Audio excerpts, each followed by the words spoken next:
आज रात मुझे खुश कर दो। क्या कहती है? ज्यादा ना सती सावित्री बनने की जरूरत नहीं है। मैं और नलिन तुम्हारे और मुकेश के बारे में सब कुछ जानते हैं। और सोचो, मुकेश की वाइफ को पता चल गया तो तुम्हारा क्या होगा? मुकेश तुम्हें धक्के मार के निकाल देगा। फिर तुम्हारी माँ का क्या होगा?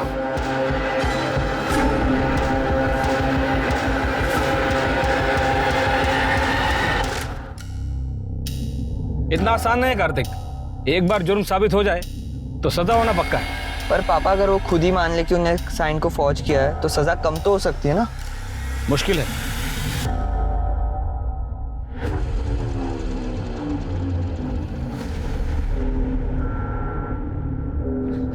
पापा पापा जिंदा ही है। बेटा ये तो मुकेश अग्रवाल है, 3+ बिल्डर वाले। क्या हुआ मुकेश? अरे मुकेश, अरे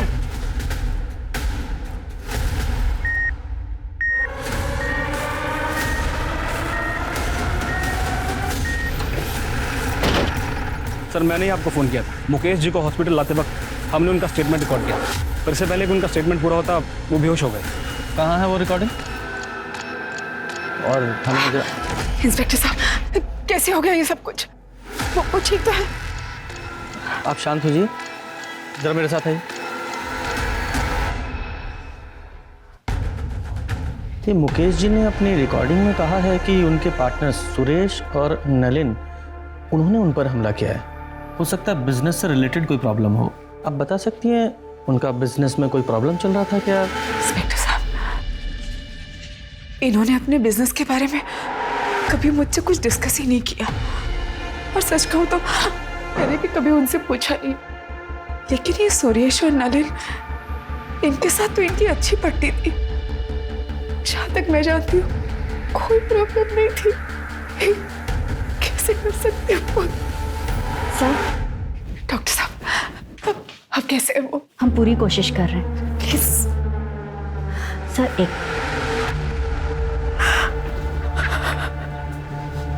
ये सब क्या हो गया? सर, पेशेंट की कंडीशन काफ़ी क्रिटिकल है, बचने के चांसेस बहुत कम है। अगर आपको स्टेटमेंट लेनी है तो आप बात कर लीजिए। Thank you doctor. Mukesh ji, ये देखिए, ये रिकॉर्डिंग देखिए। आप बिना प्रेशर लिए सिर्फ इशारे में बताइए, क्या ये स्टेटमेंट आपने रिकॉर्ड किया अपनी मर्जी से?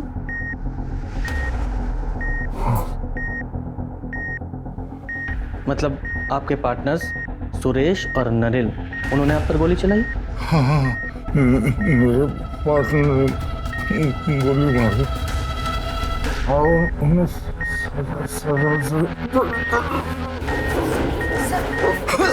आप बाहर जाइए।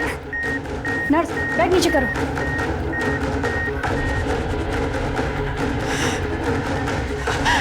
इंस्पेक्टर साहब क्या हो रहा है? हाउस कैसे हो? देखिए, आप टेंशन मत लीजिए, ट्रीटमेंट चल रहा है, वो ठीक हो जाएगा। हाँ?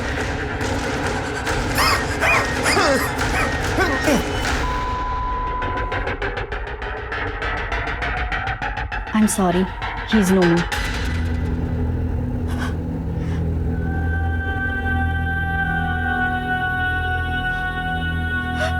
शर्मा, ये बॉडी का पोस्टमार्टम कराओ और सुरेश और नलिन दोनों को अरेस्ट करो तुरंत।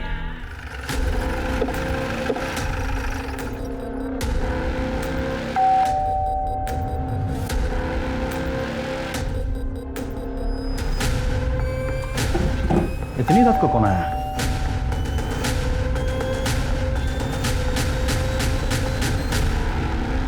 सुरेश गुप्ता। जी, मैं ही सुरेश गुप्ता हूँ। और बात क्या है? हम आपको अरेस्ट करने आए, घर की तलाशी लो। अरे एक मिनट, अरेस्ट किस लिए? मुकेश अग्रवाल के कत्ल के जुर्म में। क्या? मुकेश का मर्डर? हाँ, अभी कुछ देर पहले ही मुकेश का मर्डर हुआ है एमजी रोड। मरने से पहले उसने तुम्हारा और सुरेश गुप्ता का नाम लिया। गुप्ता, पूरा घर चेक करो। मैडम। सर, आपको कोई गलतफहमी हुई है। मेरे पति मुकेश जी को सपने में भी कोई नुकसान नहीं पहुंचा सकते हैं। आपके पास इसके अलावा कोई प्रूफ है कि मेरे पापा ने किया है? आप वारंट लेके आइए। हमें हमारा काम पता है, इन्वेस्टिगेशन के बीच में बाधा मत डाली। मैडम पूरे घर की तलाशी ली, कुछ नहीं मिला और घर में दूसरा कोई है भी नहीं। फैमिली कहाँ है तुम्हारी? मैं बैचलर हूँ, इसलिए अकेला रहता हूँ। चलो। क्या कर रही है? सर रुकिए सर।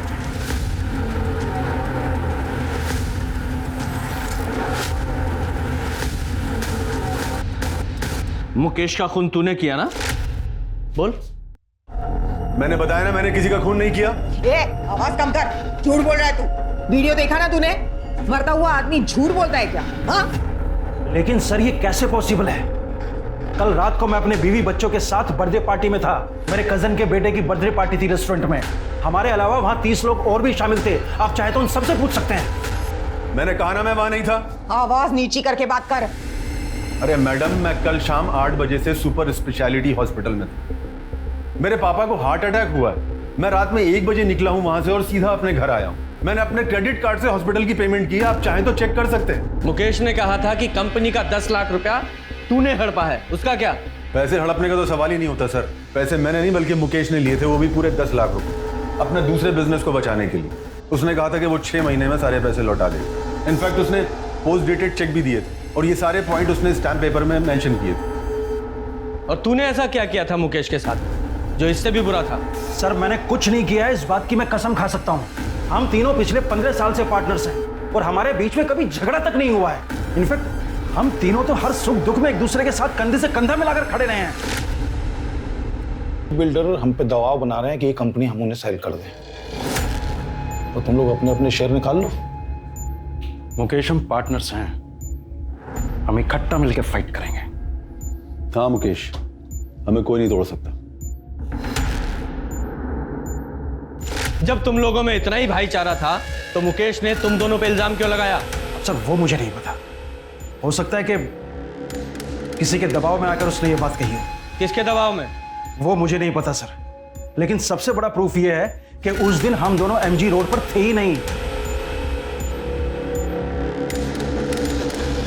सर सुरेश के बयान को वेरीफाई किया, वो सच कह रहा है। उस रात सच में वो बर्थडे पार्टी के लिए रेस्टोरेंट में गया हुआ था और रेस्टोरेंट के सीसीटीवी कैमरा में वो साफ नजर आ रहा है। रात के 1 बजे वो वहां से अपनी बीवी और बच्चे के साथ निकला था, तो सर चांस ही नहीं है कि रात 12 बजे वो एमजी रोड पे हो। सर परवेश और कार्तिक को लगभग 12 बजे के आसपास मुकेश एमजी रोड मिला था और उस वक्त नलिन सुपर स्पेशलिटी हॉस्पिटल में था, जहां पर उसने अपना क्रेडिट कार्ड यूज किया था बिल पे करने के लिए। हमने हॉस्पिटल और बैंक दोनों से वेरीफाई किया, इसलिए पॉसिबल ही नहीं है कि वो एमजी रोड गया। सर एक चांस ये है कि किसी कॉन्ट्रैक्ट किलर को यूज किया। हाँ, लेकिन मुकेश ने अपने बयान में साफ साफ सुरेश और नलिन का नाम लिया है कि उन दोनों ने उस पर गोली चलाई है, किसी और ने नहीं, और दोनों के पास बाइक भी है। लेकिन अभी तुम दोनों ने कंफर्म किया कि वो दोनों वहां थे ही नहीं। सर हो सकता है ये मुकेश झूठ बोल रहा हो। हाँ, लेकिन एक मरता हुआ आदमी झूठ क्यों बोलेगा? एक काम करो, ये परवेश और कार्तिक, इन दोनों की डिटेल्स निकालो और ये मुकेश की फैमिली के बारे में पता करो। आपस में इनमें कोई प्रॉब्लम चल रही थी क्या? मुकेश के पेरेंट्स तो 10 साल पहले ही गुजर गए थे और मुकेश अपने पेरेंट्स के इकलौते थे। कल रात तुम कहाँ थे? सर मैं अपने कमरे में मूवी देख रहा था और फिर राहुल, राहुल, तेरे पापा को गोली लग गई। क्या? हाँ, हॉस्पिटल से फोन आया, चल जल्दी से। मैं तो बस किचन का काम खत्म करके सोने ही जा रही थी, अचानक कार्तिक का फोन आया कि हॉस्पिटल आ जाओ। मेरी तो कुछ समझ में ही नहीं आया। मुकेश तो डिनर करके बाहर वॉक करने गए थे। सुरेश और नलिन को कैसे पता चला कि मुकेश रात को डिनर के बाद बाहर वॉक करने जाने वाले? तो आपको भी लगता है कि सुरेश और नलिन ने मुकेश को मारा है? आपको नहीं लगता इंस्पेक्टर? I mean, मुकेश ने अगर कहा है तो सच ही कहा होगा ना, वो झूठ क्यों बोलेंगे?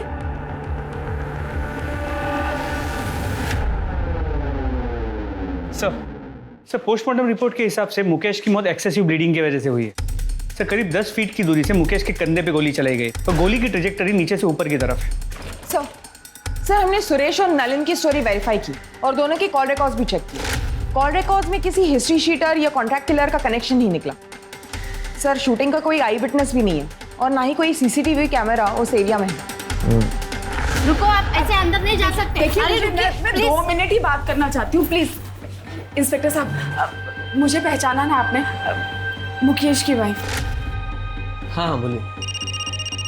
सर मैंने सुना है कि आप नलिन और सुरेश को छोड़ रहे हैं, क्या ये बात सच है? हेलो। हाँ छोड़ना ही पड़ेगा ना, क्योंकि मुकेश जी का स्टेटमेंट हमारी इन्वेस्टिगेशन के फैक्ट से मैच नहीं करता और उन दोनों के खिलाफ हमारे पास कोई पुख्ता सबूत नहीं है, इसलिए हम उन्हें ज़्यादा दिन कस्टडी में नहीं रख सकते। लेकिन सर आप भी जानते हैं खून हुआ है मेरे पति का, कुछ भी कीजिए, हाथ छोड़ रही हूँ आपके आगे। जिसने भी मेरे पति को मारा वो को मुझे इंसाफ चाहिए सर।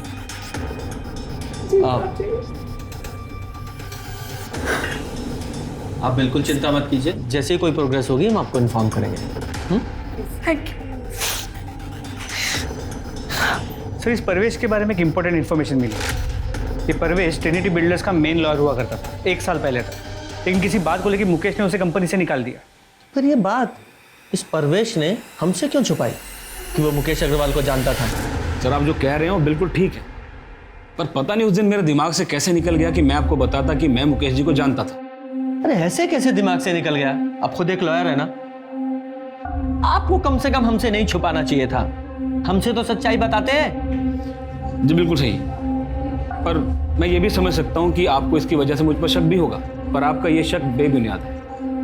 उस रात मैं और मेरा बेटा कार्तिक मेरे क्लाइंट के यहाँ शादी अटेंड करके घर वापस लौट रहे थे पवन बाग से। वहाँ से मेरे घर की दूरी करीबन 10 मिनट की थी, मगर लौटते वक्त एक ट्रक की वजह से पूरा रास्ता जाम था, तो हमने बीच का रास्ता लिया, तो हमें करीबन 15 मिनट लगे और वही रास्ते पर हमें मुकेश जी पड़े मिले। और सर मेरे पास वो वेडिंग इनविटेशन कार्ड भी है, ये देखिए सर। सर आप गनीमत समझिए कि हमने ये वीडियो रिकॉर्ड कर ली, वरना आपको तो हम पर शक होता। अच्छा एक बात बताइए, मुकेश ने आपको अपने कंपनी से क्यों निकाला था? एक्चुअली सर एक डिस्प्यूटेड लैंड था जिस पर 5-6 अलग अलग पार्टीज का हक था। मुकेश जी चाहते थे कि मैं इलीगली वो ज़मीन उनके नाम पर करवा दूँ। अरे वो 5-6 लोग हैं, लोअर मिडिल क्लास, उन्हें डरा धमका के भगा दूंगा मैं, वो अपना क्लेम वापस कर लेंगे, तो मैंने उसे तैयार करो। नहीं मुकेश, ये सब इलीगल है, नहीं करूँगा। तो आज के बाद तुम्हारी जरूरत भी नहीं है मुझे, तुम जा सकते हो। सर मुकेश जी ने अपने छोटे से लालच की वजह से 10 साल पुराना रिश्ता 1 मिनट में तोड़ दिया, तो मैंने भी कंपनी छोड़ दी और कभी पलट कर नहीं देखा। सर अगर मुझे ही बदला लेना होता तो मैं इतना लंबा इंतजार क्यों कर, बताइए आप। सर परवेश ने जो कहानी बताई थी वो करेक्ट है, वो लोग उस रात सच में शादी में गए हुए। शादी के वीडियो फुटेज में वो लोग साफ नजर आ रहे हैं। और सर उस रात हाईवे पे सच में ट्रैफिक जैम था जैसे परवेश ने बताया था, इसीलिए उन्होंने अंदर का रास्ता लिया। सर हमने सुरेश और नलिन की स्टोरी वेरीफाई की, सब सच बोल रहे।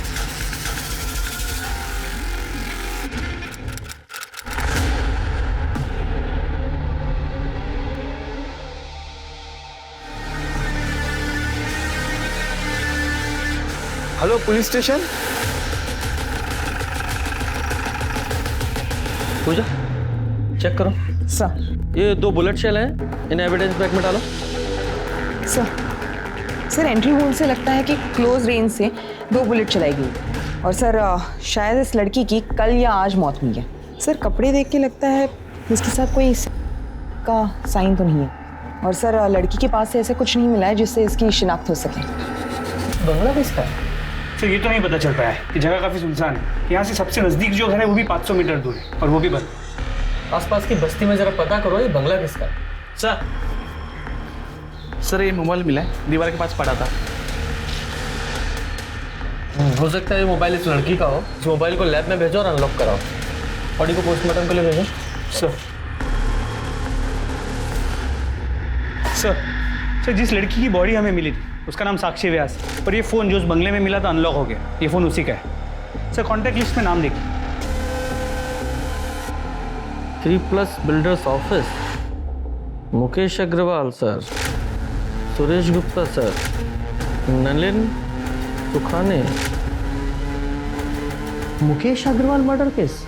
हाँ सर, और जिस बंगलों में हमें साक्षी व्यास की बॉडी मिली वो भी 3+ बिल्डर्स के नाम पर ही रजिस्टर्ड है। इन दोनों पार्टनर से फिर से मुलाकात करनी पड़ेगी। जी हम साक्षी को जानते हैं, हमारे यहाँ अकाउंट डिपार्टमेंट में काम करती है। मर्डर हुआ है उसका, वो भी आपकी कंपनी के बंगले में। क्या मर्डर हो गया? जी, लेकिन कल तो वो ऑफिस आई थी, आज नहीं आई, तो हमें लगा कि शायद अपनी माँ की देखभाल के लिए छुट्टी ले ली होगी। साक्षी की माँ नूतन बीमार रहती है, वो अपने बिस्तर से उठ तक नहीं सकती है। अच्छा एक बात बताइए, उसे कोई परेशान वगैरह तो नहीं कर रहा था? नहीं। उसका कोई अफेयर वगैरह? नहीं ऑफिसर, ऑफिस में तो ऐसा कुछ नहीं था। और वो बाहर क्या करती है वो हमें नहीं पता, लेकिन हाँ व्यवहार में अच्छी थी और काम भी अच्छा करती थी। उसके घर का एड्रेस दीजिए, और हाँ आपके स्टाफ से पूछताछ करनी है।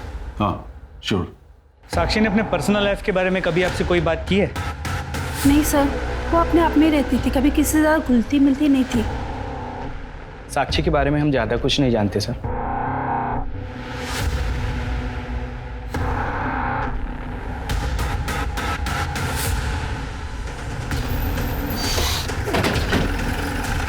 यही है ना?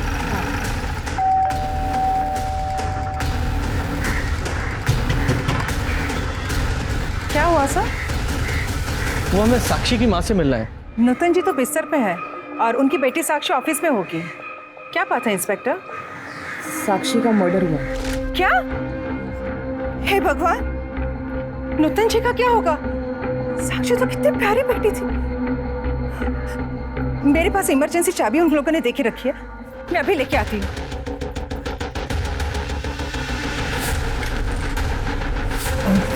सर ऊपर प्लीज।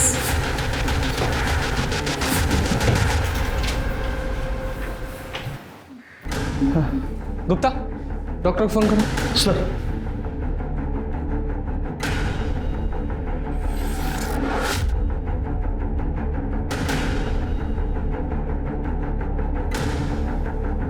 पूजा, जरा आस पड़ोस में साक्षी के बारे में पता करो। सब अब आइए। भगवान साक्षी जैसी बेटी सबको दे। इतना साल से उसकी माँ बीमार रहती थी कि 3 साल पहले उन्होंने बिस्तर ही पकड़ ली, पर साक्षी, उसने कभी हिम्मत नहीं हारी। मैंने तो साक्षी से कहा भी था कि अपनी माँ को ओल्ड एज होम में शिफ्ट कर दी। माँ की सेवा मेरे जैसे और कौन करेगा रंजना आंटी? और जब तक मैं हूँ, मैं किसी और से माँ की सेवा क्यों करवाऊँ? क्या साक्षी को कोई परेशान करता था, या फिर किसी से लड़ाई हुई हो, या फिर उसका कोई अफेयर वगैरह? नहीं नहीं मैडम, हमारा मोहल्ला तो बहुत सेफ है और साक्षी को नूतन जी की सेवा और उसकी नौकरी में से फुर्सत ही कहाँ मिलती थी जो वो कोई अफेयर करे। तो इसका मतलब ये साक्षी एक आइडियल बेटी थी, एक अच्छी पड़ोसी भी थी। हाँ सर, मेरी राजीव सर से भी बात हुई। उन्होंने कहा कि साक्षी ऑफिस में भी बहुत अच्छे से काम करती है। सर लेकिन अजीब बात यह है कि साक्षी के ऑफिस में साक्षी के बारे में किसी को कुछ भी नहीं पता, और उससे अजीब बात यह है कि साक्षी के बैंक अकाउंट में कभी भी 3+ बिल्डर्स से कोई पेमेंट रिफ्लेक्ट नहीं हो रही। हाँ लेकिन हमने जब बैंक स्टेटमेंट चेक किया तो एक पेमेंट आई थी जो मैटरनिटी क्लिनिक को की गई थी। जरा पता करो ये पेमेंट क्यों की गई थी। जी मैम, 2 महीने पहले साक्षी व्यास ने यहाँ पे अबॉर्शन करवाया था। कंसर्न किसने दिया था? उसकी मदर नूतन व्यास, जो उसको यहाँ पे अबॉर्शन के लिए लेके आई थी। सर मैंने हॉस्पिटल का सीसीटीवी फुटेज चेक किया। जो औरत साक्षी के साथ अबॉर्शन के लिए गई थी वो 3+ बिल्डर्स के ऑफिस की एक एम्प्लॉई है, उसका नाम ज्योति है। ये तुम लोगों की कंपनी में चल क्या रहा है? साक्षी एम्प्लॉय थी ना आपकी, फिर उसके बैंक अकाउंट में एक भी सैलरी डिपॉजिट क्यों नहीं हुई? आप सही कह रहे हैं सर, हमारे पास उसकी सैलरी का कोई रिकॉर्ड नहीं है, क्योंकि उसे सारी पेमेंट कैश में होती थी। क्यों? क्योंकि साक्षी का पूरा पैसा उसकी माँ की दवाइयों और उसके इलाज में जाता था। तो उससे क्या? वो इसलिए कि साक्षी नहीं चाहती थी कि उसकी सैलरी का एक भी पैसा टैक्स में कटे। अच्छा, कमाल की कंपनी चला रहे हैं आप लोग। मतलब एक एम्प्लॉय के लिए सारी कंपनी के रूल आप ताक पर रख देंगे। आइए, ये आप ही के एम्प्लॉय है ना? ये मोहतरमा साक्षी के साथ हॉस्पिटल गई थी उसकी माँ बनके उसका अबॉर्शन कराने के लिए, जबकि साक्षी का कोई बॉयफ्रेंड तक नहीं है। सीधे सीधे और साफ साफ बताइए, ये चल क्या रहा है आप लोगों की कंपनी में? बोलिए। मुकेश ने हमें बताया था कि उसका साक्षी के साथ अफेयर है, इसलिए साक्षी ने जब कैश पेमेंट की बात की तो हम दोनों मना नहीं कर पाए। सर हम सच बोल रहे हैं, हम दोनों आपसे कुछ नहीं छिपा रहे। ये मुकेश मर्डर केस की इन्वेस्टिगेशन के दौरान ये एंगल तब सामने नहीं आया था। सर साक्षी की पोस्टमार्टम रिपोर्ट के हिसाब से उसकी मौत 4 मार्च को 4 से 6 बजे के बीच हुई और सर 2 बुलेट्स फायर की गए जिसकी वजह से उसके इंटरनल ऑर्गन डैमेज हुए और उसकी मौत हो गई। और सर बैलिस्टिक रिपोर्ट के हिसाब से जिस गन से साक्षी को मारा गया था उसी गन का इस्तेमाल हुआ था मुकेश को मारने के लिए भी। मतलब साफ है कि साक्षी और मुकेश मर्डर केस आपस में कनेक्टेड हैं। हमारे पास जितने भी एविडेंस है मुकेश मर्डर केस के वो सारे इकट्ठा करो। हम मुकेश मर्डर केस को रीओपन करने के लिए कोर्ट में एप्लीकेशन दे रहे हैं। Sir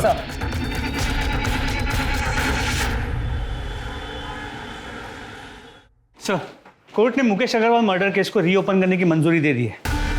very good. शुरू से शुरू करते हैं। सबसे पहले मुकेश अग्रवाल के घर चलते हैं।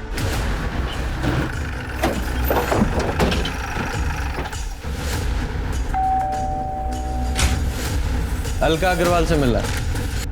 नहीं है, बाहर गई है। तुम कौन हो? नीति अग्रवाल, मुकेश अग्रवाल की बेटी। लीजिए, आ गई आपकी अलका मैडम।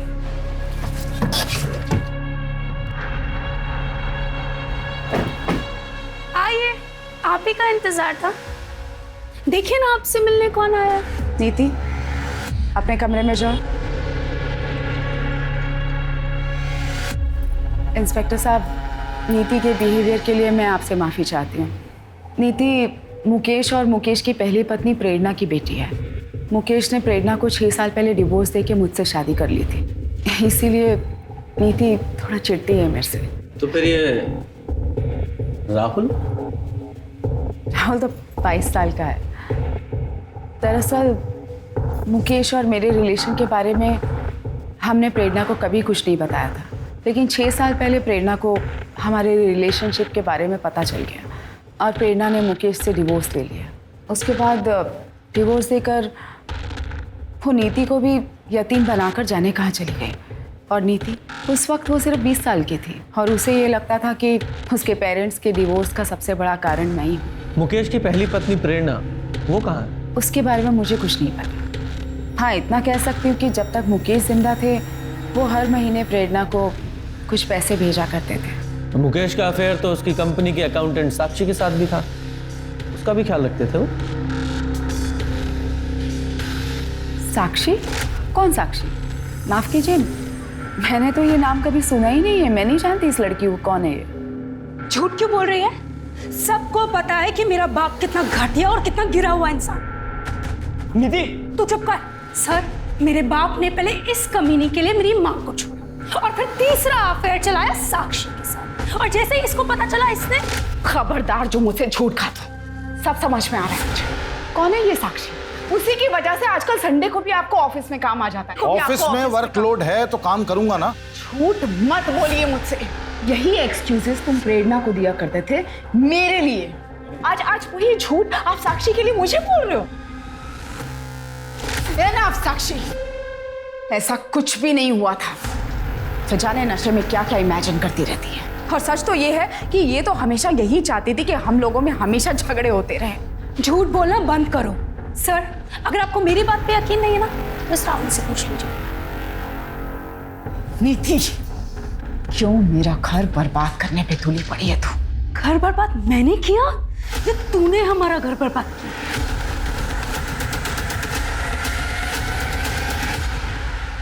सर मानना पड़ेगा, बड़ी अजीब फैमिली है। शर्मा, इस राहुल और इसकी मालका दोनों पे नजर रखो और साथ ही इस नीति पर भी, क्योंकि हो सकता है इस नीति ने नफरत, लालच या फिर नशे में ये सब किया हो। इस नीति की CDR, लोकेशन और कॉन्टैक्ट डिटेल्स निकालो। जरा पता करो ये नीति मुकेश के मर्डर वाली रात को कहाँ थी, क्योंकि हो सकता है कि नीति और उसकी माँ प्रेरणा ने मिलकर ही मुकेश को मारा हो। तो इस प्रेरणा से भी मिलना पड़ेगा। साहब, नीति मेरे करीब कभी थी ही नहीं। उसे बिल्कुल पसंद नहीं था कि उसे कोई रोके टोके या उसे ये बताए कि उसे क्या करना है क्या नहीं करना है। यहाँ तक कि उसकी माँ भी नहीं, यानी कि मैं। जब मुकेश ने मुझे छोड़ा तो नीति के इसी बिहेवियर के कारण मुझे नीति को छोड़ना बहुत आसान हो गया था। आपको मुकेश अग्रवाल के मर्डर के बारे में पता है? साहब, ये कैसी बातें कर रहे हैं आप? ऑफ कोर्स पता था। मुकेश की मौत की खबर महीनों तक टीवी पे चली थी और मेरे लिए तो मुकेश उसी दिन मर गया था।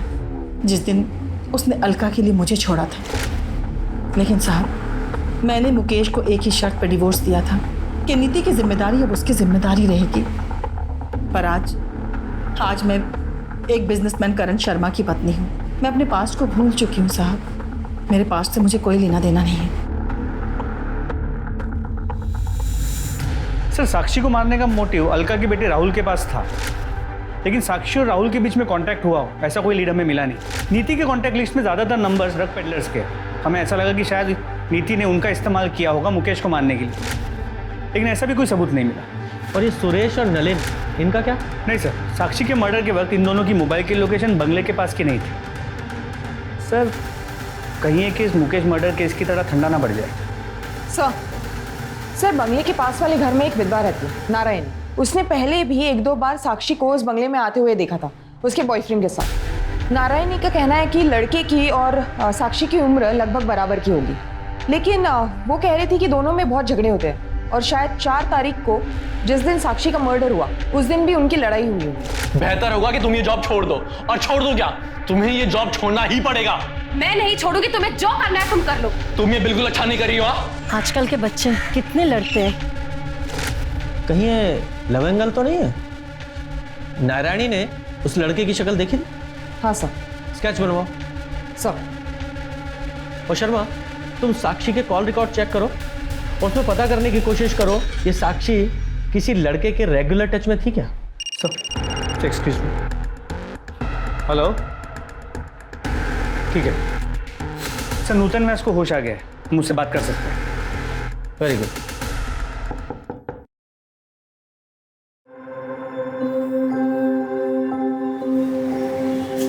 नमस्ते सर, आप लोग? साक्षी कहाँ है? साक्षी ने हमें यहाँ भेजा है। उसने कहा है कि आप घर चलिए, मैं आती हूँ, तब तक आपसे बातें करते हैं। साक्षी के बारे में कुछ बताइए ना। साक्षी तो लगता ही नहीं मेरी बेटी है। उसने माँ की तरह मेरा ख्याल रखा।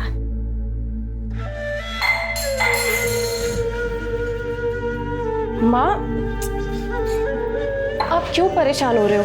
मुझे बोल दिया होता। ऐसा लगता है मैंने नहीं, उसने मेरी परवरिश की। उसने मुझे कभी अकेला नहीं छोड़ा।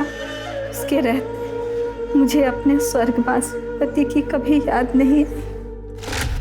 बहुत ही खुश मिजाज, जिंदा दिल और हंसमुख है मेरी बेटी, लेकिन उन दोनों कमीनों ने मेरी बेटी की जिंदगी बर्बाद कर दी।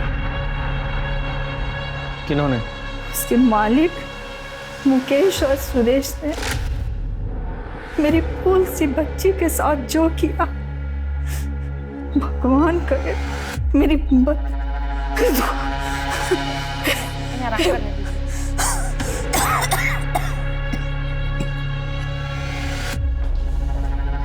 शर्मा, इस सुरेश को अरेस्ट करने की तैयारी करो। बोल, साक्षी को क्यों मारा? नहीं मारा मैंने साक्षी को। ये ऐसे नहीं बताएगा, जरा इसकी और खातिरदारी करो तब बताएगा। नहीं सर, मैं मानता हूँ कि उस दिन जब मैंने साक्षी और मुकेश को साथ में देखा था तो मेरी नीयत खराब हो गई थी। बस मुझे लगा जब वो मुकेश के साथ सो सकती है तो फिर मेरे साथ क्यों नहीं। इसलिए एक दिन मैंने उसे किसी काम में उलझाए रखा, और जब सब ऑफिस से चले गए और उसके और मेरे अलावा ऑफिस में कोई नहीं बचा, तब सर ये मैंने आउटस्टैंडिंग अमाउंट की डिटेल्स मेल कर दी हैं। सर मैं निकलती हूँ। अरे रुको, इतनी जल्दी क्या जाने की?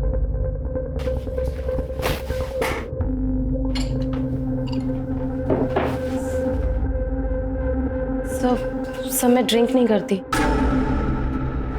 लेकिन खुश तो करती हूँ ना। हुँ? आज रात मुझे खुश कर दो। क्या कहती हो? सर मैं मानता हूं कि मैंने साक्षी का कई बार फायदा उठाया है, लेकिन मैंने उसे नहीं मारा है सर। एक मजबूर लड़की को उसकी माँ की बीमारी का बहाना बनाकर तूने ब्लैकमेल किया। भले ही ये कंफर्म नहीं हुआ है कि साक्षी को तूने नहीं मारा, लेकिन ये कंफर्म है तूने उसे एक्सप्लॉइट किया। यही रखो इसे। सर नारायणी के हिसाब से यही वो लड़का है जो साक्षी के साथ उस बंगले में आता था। ऐसा लग रहा है देखा है मैंने इसे, पर फिलहाल पहचान में नहीं आ रहा। कहाँ देखा था? साक्षी की सीडीआर को चेक किया। सुरेश के बेटे आर्यन और साक्षी के बीच कई बार बात हुई। और सबसे इंपॉर्टेंट बात यह है कि साक्षी के मर्डर वाले दिन भी आर्यन ने साक्षी को फोन किया। यस,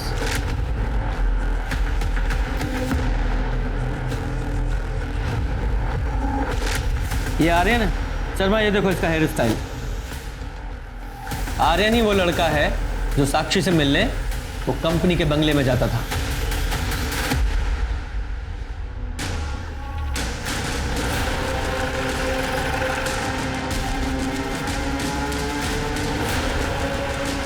एक सेकेंड, पापा ऑफिस में नहीं है और ना ही नलिन अंकल। तेरे पापा तो ऑलरेडी हमारे मेहमान हैं, और अच्छा है नलिन में यहाँ नहीं है, क्योंकि तेरे से सवाल करते तो खामा-खा अड़ंगा लगाता। क्या? मुझसे सवाल? क्यों? केबिन में बात करें? केबिन में क्यों? यहीं कीजिए, सबके सामने। ठीक है, अगर तुझे प्रॉब्लम नहीं है तो यही पूछ लेते हैं। साक्षी को तू कितनी अच्छी तरह से जानता था? साक्षी? मैं नहीं जानता था। झूठ बोलता है। इस कंपनी में एम्प्लॉय थी वो, और बोलता है नहीं जानता। हाँ मतलब मैं उसे एम्प्लॉय की तरह जानता हूँ, बट पर्सनली नहीं। तो फिर कंपनी के बंगले में उससे क्यों मिलने जाता था? एक सेकेंड, क्या बोले जा रहे हैं आप? कुछ ही मत बोलिए आप। कुछ भी नहीं बोल रहा हूँ। आई विटनेस है हमारे पास, जिसने तुझे और साक्षी को उस बंगले में कई बार देखा था। 4 मार्च को, जिस दिन साक्षी का मर्डर हुआ, तेरे फोन की लोकेशन उसी बंगले के पास की है। बोल, क्यों हमारा साक्षी को? और क्या करता मैं सर? मैंने उस साक्षी को कितनी बार वार्न किया, उससे भीख तक मांगी कि वो मेरे पापा से नहीं मिले, पर वो मेरी एक नहीं सुनती थी। मेरी माँ उसकी वजह से कितना परेशान हो रही थी। नहीं, कहाँ था मतलब? ऑफिस में तो नहीं थे। सारे दिन ऑफिस में रहता हूँ क्या? बाहर मीटिंग्स भी होती हैं। हाँ, ऑफिस में साक्षी के साथ मीटिंग के लिए जगह नहीं मिलती तो बाहर मीटिंग करते हो। मेरे मामलों से ना दूर है, मतलब वरना क्या? हाँ बोलो, वरना क्या? अरे बात तो पूरी करके जाओ, वरना क्या? ये हमारी घर की हर रोज की कहानी हो गई थी सर, तो हमने सोचा कि हम इस झगड़े को सुलझा देते हैं। तो हमने साक्षी को कंपनी के बंगलों में बात करने के लिए बुलाया। लेकिन मेरी इसमें कोई गलती नहीं है। तुम्हें अपने पापा से बात करनी चाहिए। मैं बेवकूफ नहीं हूँ। ये घटिया काम करके तुम अमीर बनना चाहती हो ना? मैं तुम्हें मेरी फैमिली बर्बाद नहीं करने दूंगा। बेहतर होगा कि तुम ये जॉब छोड़ दो। और छोड़ दो क्या, तुम्हें ये जॉब छोड़ना ही पड़ेगा। मैं नहीं छोड़ूंगी। तुम्हें जो करना है तुम कर लो। तुम ये बिल्कुल अच्छा नहीं कर रही हो। लेकिन मेरे लिए यही अच्छा है। मैं तुम्हें तुम्हारी माँ की लाश के लिए पैसे दे दूंगा, लेकिन तुम बस मेरे पापा का पीछा छोड़ दो, बस।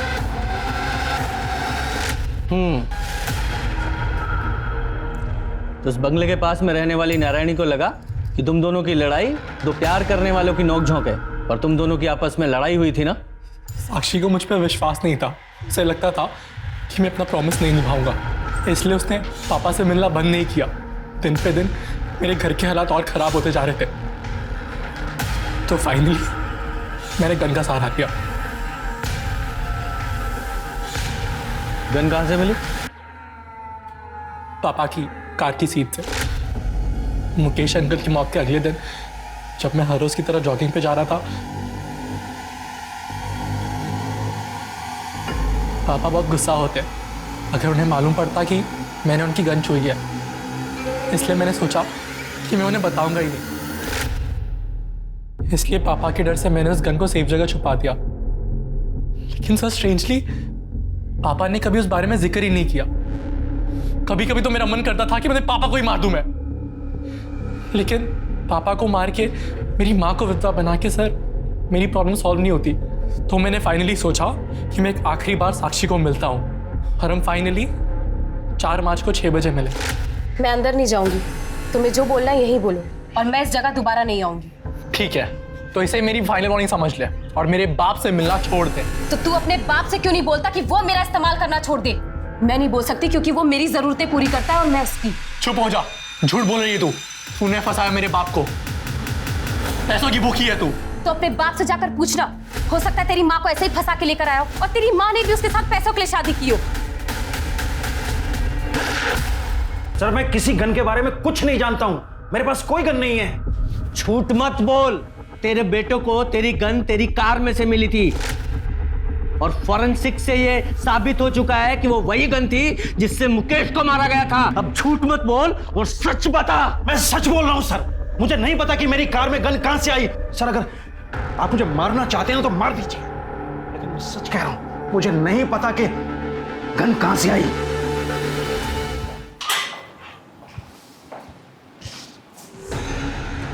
शर्मा, कहीं ये सुरेश सच तो नहीं बोल रहा है? कोई सचमुच में ही सुरेश को मुकेश के मर्डर में फंसाने की कोशिश कर रहा हो? सर जब ऑफिस में पूछताछ की थी तो वहाँ के लोगों ने कहा था कि ऑफिस की कार तीनों पार्टनर्स यूज करते हैं और एक एक्स्ट्रा चाबी ऑफिस में भी होती है। हाँ, तो ऐसा हो सकता है ना कि या तो कातिल इन तीनों पार्टनर्स की फैमिली में से ही कोई है, या फिर इनके अलावा कोई ऐसा आदमी जिसकी पहुंच उन चाबियों तक थी। उसने मुकेश का मर्डर किया और गन इस सुरेश की कार में प्लांट कर दी। कौन हो सकता है ऐसा? इसमें साफ साफ तो लिखा है कि मुकेश अग्रवाल को जो गोली मारी गई वो सीधी नहीं बल्कि नीचे से ऊपर की तरफ। इतनी बड़ी भूल हमसे हुई कैसे? सर ये बात तो मैंने आपको बताई थी, इसमें भूल कैसे? भूल यही है कि हमने इतनी इंपॉर्टेंट इंफॉर्मेशन को नजरअंदाज किया है। मतलब मैं तुम्हें समझाता हूँ। मुकेश अग्रवाल की हाइट 6 फीट की थी और पोस्टमार्टम रिपोर्ट के हिसाब से उसे लगभग 10 फीट दूर से गोली मारी गई और गोली की ट्रैजेक्टरी नीचे से ऊपर की तरफ थी।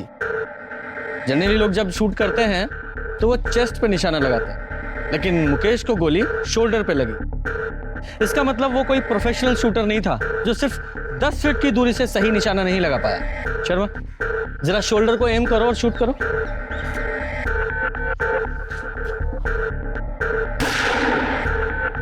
Very good. गुप्ता, अब तुम वहां जाओ और शोल्डर को एम करके शूट करो। सर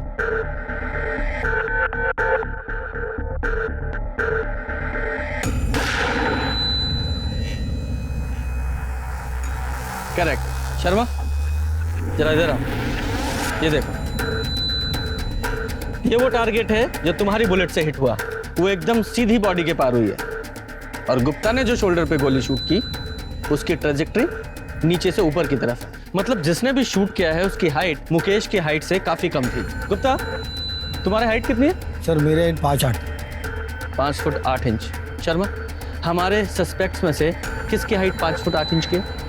जरा पता लगाओ। सर मुकेश मर्डर केस के सारे सस्पेक्ट सुरेश, उसकी पत्नी काजल, का बेटा आर्यन, मुकेश की पहली पत्नी प्रेरणा, उसकी बेटी नीति, मुकेश की पत्नी अलका और वो लॉयर परवेश और उसका बेटा कार्तिक। किसी की भी हाइट मुकेश की हाइट से या तो ज्यादा है या उसके बराबर है या बहुत कम है। किसी की भी हाइट परफेक्ट 5 फुट 8 इंच नहीं है, वो सिर्फ तेरी है। बता, क्यों मारा अपने फादर को? मैंने अपने पापा को नहीं मारा। तो रो क्यों रहा है? उन्हें नहीं मारना था, उन्हें तो बस एक गोली में घायल करना था। मतलब गोली तू नहीं चलाई? ये सब पापा का ही आइडिया था। मैं आप पे गोली कैसे चला सकता हूँ? मुझे मारना नहीं है, सिर्फ घायल करना है ताकि मैं ये इल्ज़ाम सुरेश और नलिन पे लगा सकूं। उन दोनों ने मेरी जिंदगी मुश्किल कर रखी ऑफिस में। एक बार वो दोनों अरेस्ट हो गए ना, पूरी कंपनी हमारी होगी। जिंदगी में इससे बड़ी सिक्योरिटी और क्या होगी? पर साक्षी का क्या? आप उसे छोड़ दोगे ना? हाँ, छोड़ दूंगा उसे, प्रॉमिस। हाँ। पापा ने पूरा प्लान तैयार कर लिया था। मेरे पास सुरेश अंकल के कार की डुप्लीकेट चाबी भी थी और मैं वहां चला गया जहां पापा ने मर्डर का प्लान किया था। ये जगह मैंने इसलिए चुनी है कि यहाँ आधी रात को भी ट्रैफिक होता है। हर 5-6 मिनट में कोई ना कोई कार पास होती है। सिटी हॉस्पिटल सिर्फ यहाँ से 10 मिनट की दूरी पे है और सबसे बड़ी बात, सुरेश का घर यहाँ से सिर्फ 3 किलोमीटर दूर है। पापा, मुझे डर लग रहा है बहुत। कर पाऊंगा क्या? नहीं बेटा, मुझे पूरा भरोसा है, तुम कर लो। पापा ने जैसा सोचा था वैसा नहीं हुआ। उन्होंने मुझे मना किया था कि मैं उनकी मदद ना करूं। तो तेरे पापा मुकेश को कैसे पता था कि सुरेश की कार वहां खड़ी है? पापा को पता था कि सुरेश अंकल पार्टी जा रहे हैं और वो पार्टी जाकर जरूर ड्रिंक करेंगे। और सुरेश अंकल जब ड्रिंक करते तो अपनी गाड़ी नहीं चलाते।